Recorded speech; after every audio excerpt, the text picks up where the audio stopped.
Is June June rings 15th. a bell. We're, June. yeah, we're 5 days shy of John Taylor's birthday.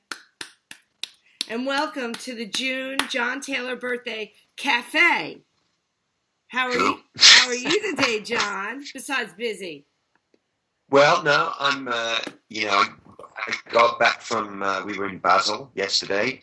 We played there on Monday, and Nick and I hung out and went to the art fair, and we had a really hectic return flight. We were due to leave Basel at 8 o'clock on a BA flight, and BA went on strike, so we had this last minute crisis where the two of us had to jump in a car and we had to drive to Zurich airport Oh my and goodness. I got home at about 1 o'clock this morning and yeah, I mean it was a great day. We had a brilliant time, but it was definitely hectic, and by the time I got home I was very happy to be home. We just got done with really, I mean, it was a 2 week run that started last Friday at the Eden Project, Mm-hmm.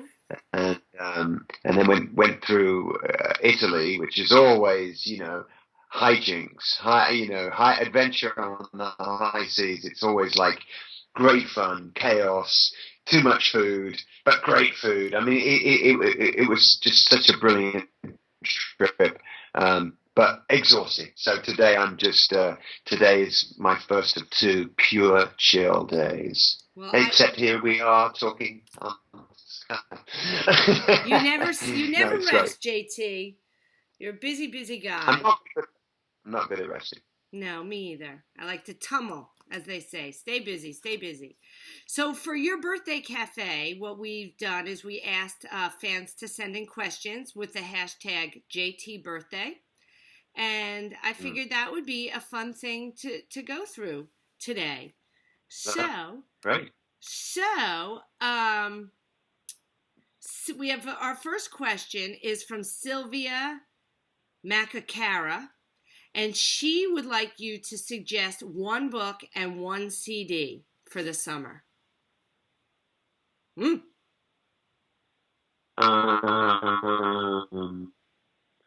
Well, the last book I finished was called Ready Player One by Ernest Cline, and it was given to me by Travis, my stepson, and it's a really fantastic sort of techno adventure story. Takes place in the near future, and it's really a great history of video games. There's a lot of 80s culture in it. I think it said on the cover of the book, it said Harry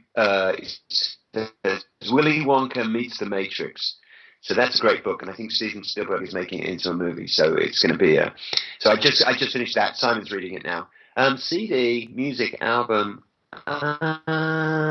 Well, actually, I was just listening in the car. I was just listening to the D'Angelo album, Mm-hmm. Black Messiah, which has been out for a year or so now, hasn't it? But that's a great album that perhaps some people have yet to discover.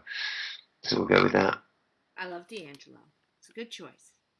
Marianne Rhodes says, considering Chic had By such the a way, I'm just going to interrupt you please. for a moment to say when I was out with Nick yesterday, we had a really amusing moment where somebody came over to him and said, "By the way, I am Nick Rhodes," and he was really and truly Nick Rhodes. This guy was. He says, "I think I get a lot of invitations that should be for you sent to me."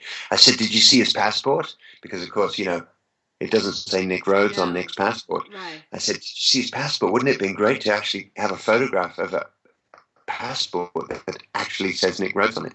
Anyway, Nick was highly amused about that. Anyway, Marianne Rhodes is what's her question? I love that story. Marianne says that Cheek was such a big influence on you.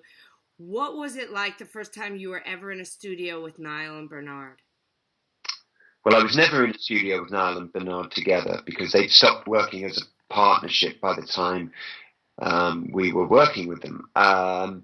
Niall, we've said it many times. I mean, Niall is one of the most sort of enthusiastic, inclusive, supportive men I've ever met. You feel special just by being in a room with him. Mm-hmm. Um, you always feel like it always made me feel like I was a worthy musician.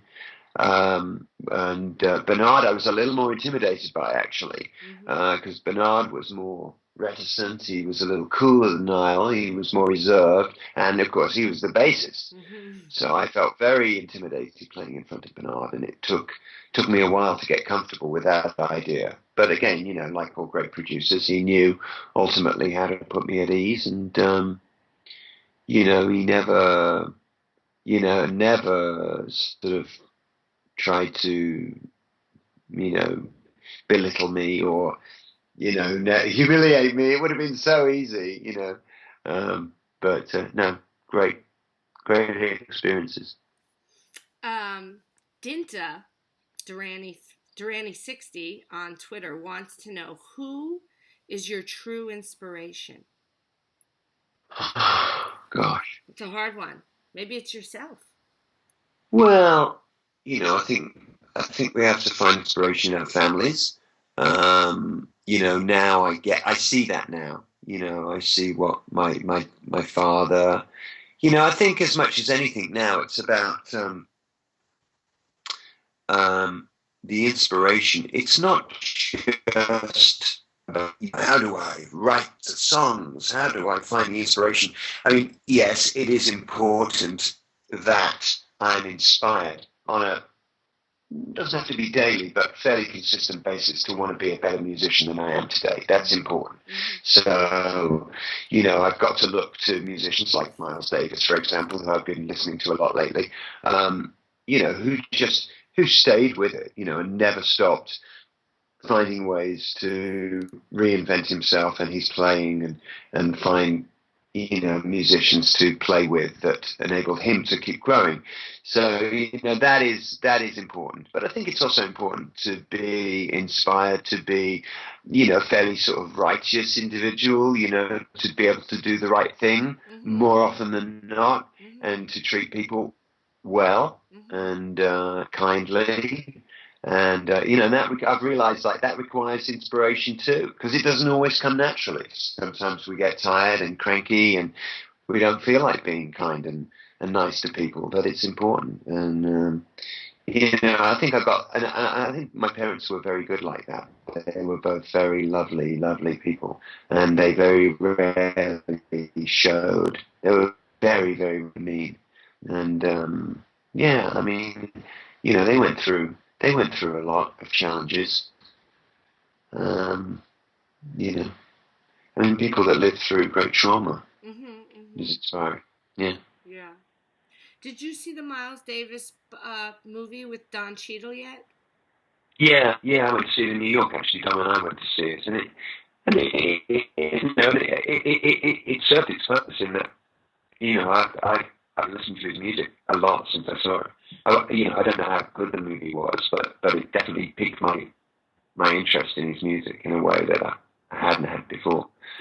Then it did. You're right. It served its purpose for sure. It did indeed. What's that? It did indeed. It did indeed. So Lon wants to know what your favorite childhood birthday memory is. I kind of like that question. I think it was my friend. 4th birthday or my 4th or 5th birthday. It's the first time I actively remember having a birthday party in our garden, in the back garden, as we called it, the backyard, as you Americans would call it. And I remember getting a yellow truck, like a Tonka toy, and it was the first time I really kind of registered like that. And it was a beautiful day. It was a sunny day. I'm always blessed that my birthday is like Midsummer Day. It's interminably long. It's like the longest day of the year. So I get to have a sunny birthday more often than not, and it's a long, long day. And that was, I think, the first time that I realised that on this day people came to me and gave me things. And we had cake. And you had cake. Fabulous. That's great. Lorraine Henshaw says, if you could choose 10 people, dead or alive, to share your birthday dinner with, who would you pick? Jesus, that's mad. That's like, oh, God, I mean, that's the worst one of those frequently asked questions, and it's 3 people. That's bad enough. Now I you mean, have it's 10. such a loaded question, that one, really, because, I don't even like having dinner parties. I'm a bit of an isolator, really. Well, it would be, the kids, so you've got like 3 kids, and they're 2, and actually one of them's got a girlfriend, the other, that's 4, my wife, Gila, 5, of course, Simon and Yasmin, Nick and Neffa, Roger and Gisela. How many does that leave? You've already surpassed 10. You're at 11 right now. Oh, darn it. Okay, well, maybe I need to disinvite 2 of them and then invite Prince, but I'm not saying who. You should disinvite the whole band because you see them often enough. I do. All right, it's just complicated. I don't know. I'd love to meet I only ever knew one grandparent, so, both my grandparents. I mean, it's one of those tricky questions. Next. Ninja Bamaloo, whose Twitter name is God's Honey Badger. I like that. Nice. Yeah. Wants to know, which does John like better, the chauffeur on the album or the acoustic demo version of the song? I think the acoustic demo version of the song was done after the album version. I think so. I think it's got bass throughout it as opposed to the album version, but the album version is a masterpiece. I mean, the album version is the great version of the song. I agree. Duran Girl 22 wants to know, John, how will you stay occupied after the Paper Gods tour? Well, I'll be. Nick and I are working on a musical, and most people know that by now. And we're talking about how we take that into the next phase, and we're looking to sort of workshop that sometime before the end of the year. Oh wow! I mean, we're still looking to take the tour into next year, and we're all hoping that we're going to get to South America, that we're going to get to Australasia, and we haven't really toured Europe yet, so we're hoping that next summer we're going to get more opportunities to play. So as far as I'm concerned, the Paper Gods tour will still be alive, into next year. I think so too. I certainly hope so. I'm going to save this one question for last. Lucian Edwards wants to know, of all the videos you guys shot in your heyday, what was the one that you have the fondest memories of? Well, all the Sri Lanka videos were fantastic fun to make. I mean, they were amazing. We had a great crew with us. Everybody was very, excited about being involved in something that was so. It was pioneering, really, and we had some amazing times, and I think you see that in the videos. You see that these kids from Birmingham and Newcastle have been taken out and dropped on this island, and told to act and told to run and told to get on there, and it was like, who needed reality shows back then? Right. They were reality. They were like, what happens when you send these guys, who are really not much more than kids, into a situation like that, and that was, it was like I definitely had to be dragged into that experience. I didn't really get it at the time. I'm like, why are we going to Sri Lanka? What could I possibly want to go to Sri Lanka for? But actually, I did have a good time when I was there, and they were the kind of memories that, actually, one of my favorite moments in Sri Lanka was this scene that was never used, and it was a nighttime scene in Colombo, and we were atop an elephant, and we were walking through the streets, and you know, and it was all lit beautifully, and it was an amazing, amazing experience. I mean, so many of the things that we did, you know, we were so lucky to do because we were tourists, but we were doing it as a gang, you know. And I think that's the thing, is that you get to have these fantastic experiences, and you're doing it with your mates, you know. So yeah, that without doubt. That's terrific. DeLuca Stone. Oops, I moved my computer. Sorry. DeLuca Stone wants to know the most challenging song for you to play off the new album.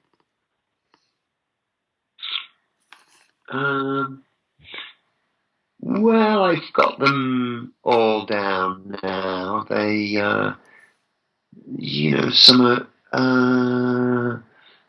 I mean, I don't play them all perfectly.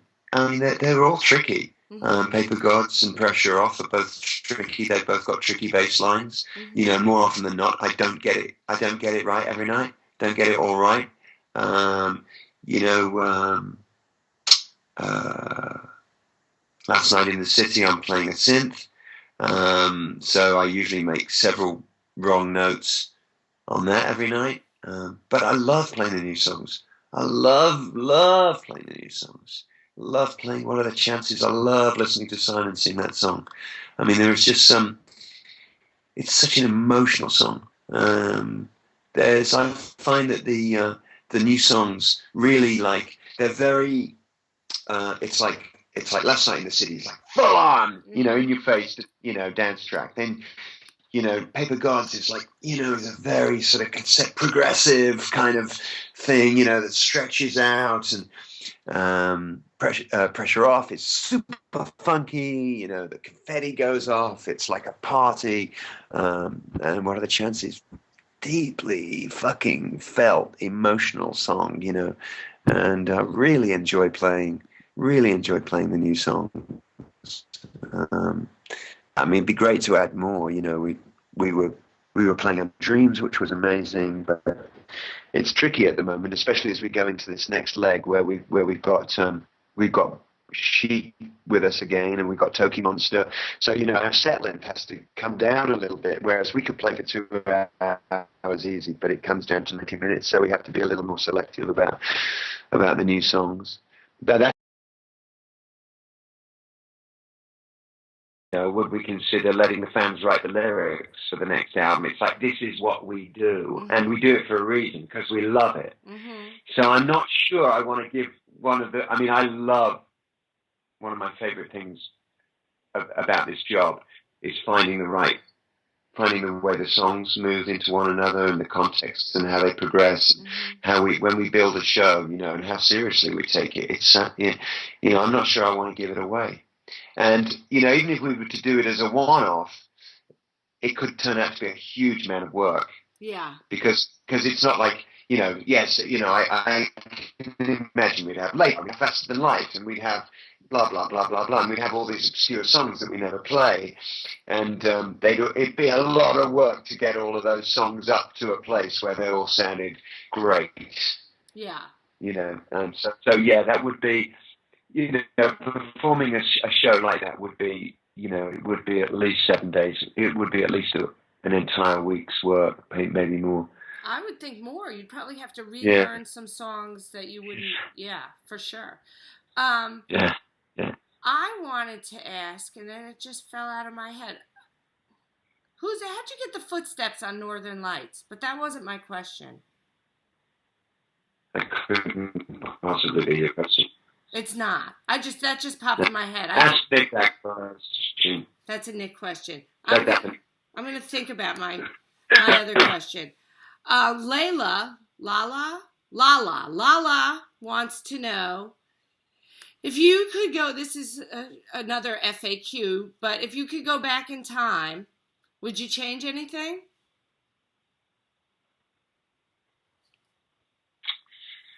Well, that's a tricky one, isn't it? Always is. Because, you have that thought that if you change any one thing, I'm very happy where I am today. If I changed anything along the way, it could change everything subsequently. Right. I mean, I'm assuming she's talking about my life. She's not talking about the history of the world. Right.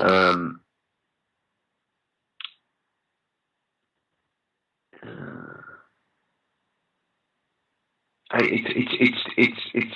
I can't even conceive of it. My mind's going, well, I would have made it work as a Boy Scout. I would have played. I would have played football for the team. I wouldn't have been afraid of taking my clothes off in the showers and stuck with PE.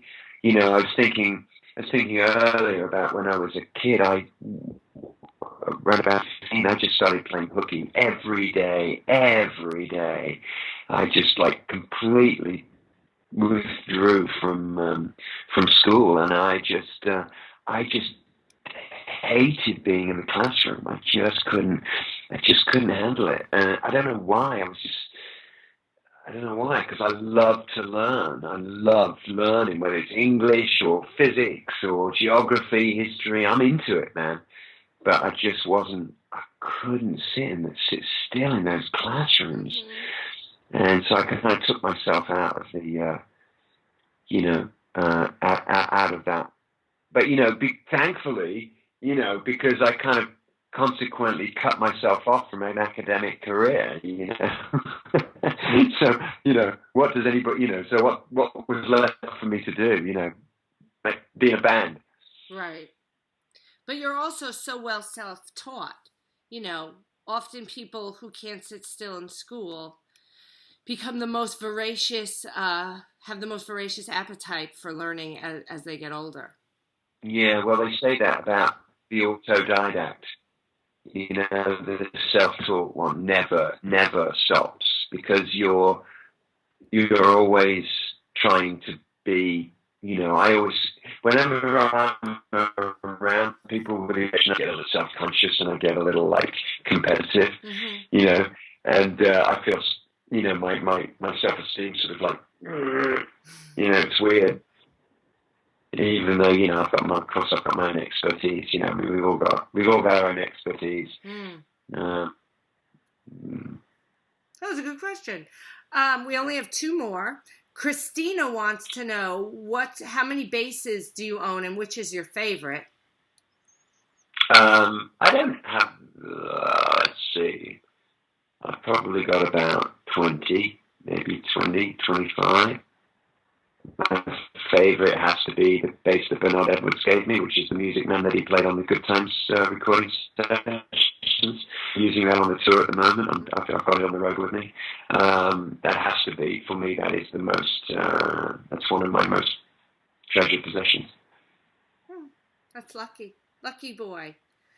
This is my favorite question. It's the last one. I'm just looking. Oh, Helly Phillips wants to know, if you could swap roles with anyone in the band, who would it be? Oh, God.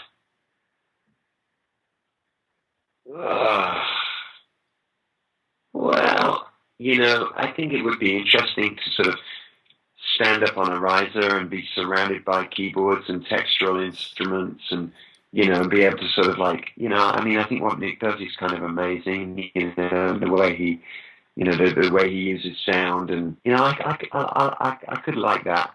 I don't, I know how tiring it is, the amount of running around that I do, mm-hmm. Let alone what Charlie does. So yeah, maybe be Nick Rhodes for a day. Not a bad guy to be. Definitely not. No. You'd be really busy. Definitely. You'd be busy. That'd be great. Yeah, super busy. On no sleep. Super busy. Yeah. Nick never sleeps. Yeah. Well, John, what are you going to do for your birthday? You're going to be in England. Yeah, it's a chill day, actually, because we're playing up in Denmark on the 19th, yeah. I believe. Mm-hmm. And we're flying back to England. So, I'll probably, my birthday, just as the plane's landing. Mm-hmm. And then, then I'll probably be wasted. So, I'm wasted. When I say wasted, I mean just exhausted. Mm-hmm. I'm not with my family. I'm going to be at my home in England by myself, but I'll see friends. Yeah. And I'll have a good day. I'll have a good day. I mean, I don't mind that it's not. I've had some great birthdays lately, when, I've been able to parties and whatever, but it's not going to be one of those birthdays this year, but that's cool. That's very cool. A nice, relaxing birthday. Yeah.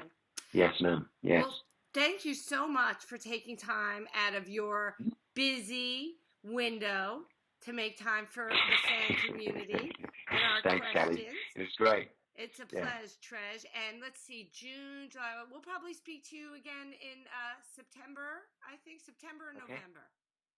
Great.